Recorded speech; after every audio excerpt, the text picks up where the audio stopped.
Salve a tutti e ben ritrovati su Economico Sano e Squisito. Io sono Chef Nunzio e oggi prepareremo insieme una ricetta davvero semplice, economica, sana e completa. Questo rustico spezzatino punta dritta al cuore di chi lo mangia, scandendo bene ogni ingrediente che si rinnova ad ogni boccone. Il tutto in un piatto dai colori bellissimi e dal profumo travolgente. Andiamo a vedere come si prepara.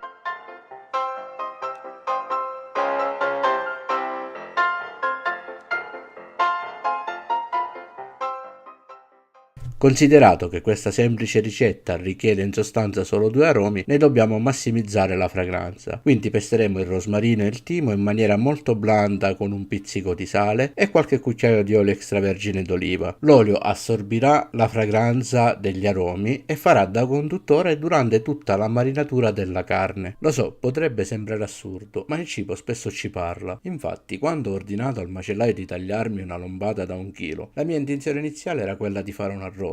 Però, quando me la sono ritrovata tra le mani e ho visto quelle belle striature di grasso, sono stato immediatamente ispirato a preparare questo particolare spezzatino e vi posso assicurare che è stata una buona scelta. Quindi il mio consiglio è questo: ascoltate il cibo e fidatevi del vostro istinto. Procediamo in questo modo: tagliamo una bistecca di 1 centimetro in controvenatura della carne, adagiamola sul tagliere, tagliamo dalla bistecca ottenuta delle strisce da 1 centimetro che taglieremo a loro volta di nuovo a metà, ottenendo i nostri bocconcini.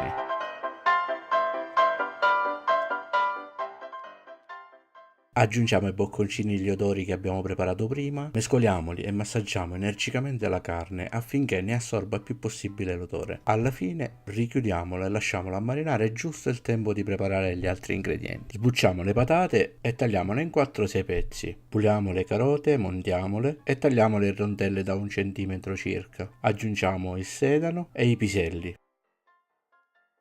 Spostiamoci ai fornelli. In fondo alla pentola versiamo le verdure e sopra le verdure la carne. Ricopriamo di acqua fredda, aggiungiamo le foglie d'alloro e portiamo in ebollizione. Dopodiché abbassiamo la fiamma e lasciamo cuocere per 40-50 minuti, senza mai mescolare.